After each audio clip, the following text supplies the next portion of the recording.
নির্বাচনের পর তারা গণভোটকে অস্বীকার করা শুরু করেছে। যেই বিএনপির জন্ম হয়েছিল গণভোটের মাধ্যমে, সেই বিএনপি আজকে জুলাই গণঅভ্যুত্থান পরবর্তী গণভোটকে অস্বীকার করছে। ভারতপক্ষে বিএনপি তার অস্তিত্বকেই অস্বীকার করতে শুরু করে দিয়েছে।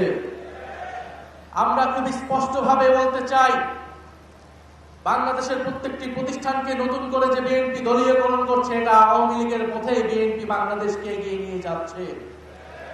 বিএনপি যদি আওয়ামী লীগের পথে, পুরনো স্বৈরাচারের পথে এই দেশকে এগিয়ে নিয়ে যেতে চায়, তাহলে বাংলাদেশের জনগণ আবারও রুখে দাঁড়াবে, বাংলাদেশের তরুণ সমাজ আবারও রুখে দাঁড়াবে, বাংলাদেশের জুলাই গণঅভ্যুত্থানে অংশগ্রহণকারী প্রত্যেকটি ছাত্র জনতা আবারও রাজপথে দাঁড়াতে বাধ্য হবে। বিএনপি কৃষক কার্ড, ফ্যামিলি কার্ড দিয়ে জনগণের মন ভুলানোর চেষ্টা করছে। কৃষক কার্ড, ফ্যামিলি কার্ড দিতে দিতে বিএনপির তেল ফুরিয়ে গিয়েছে, জ্বালানি ফুরিয়ে গিয়েছে। অথচ মন্ত্রীরা সংসদে বলছে কোনো জ্বালানি সংকট নাই।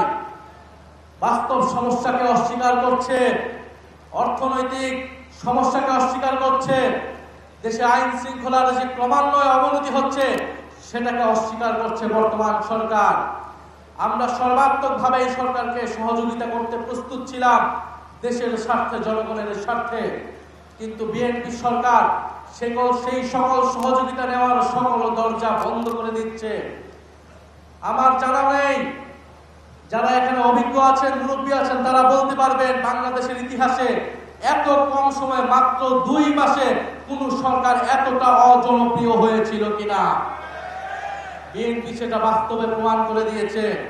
এই সরকার 2 মাসে যতটা অজনপ্রিয় হয়েছে, আমরা জানি না আগামী 6 মাসে তার পরিণতি কি হবে, তার অবস্থান কি হবে। আমরা দেশে কোনো অস্থিতিশীলতা চাই না।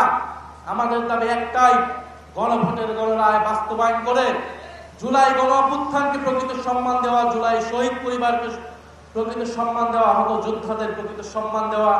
আমরা সেটার জন্য রাজপথে আছি, সংসদে আছি। ইনশাআল্লাহ আমরা ঐক্যবদ্ধভাবে আমাদের সে দাবি আদায় করে ছাড়বো ইনশাআল্লাহ।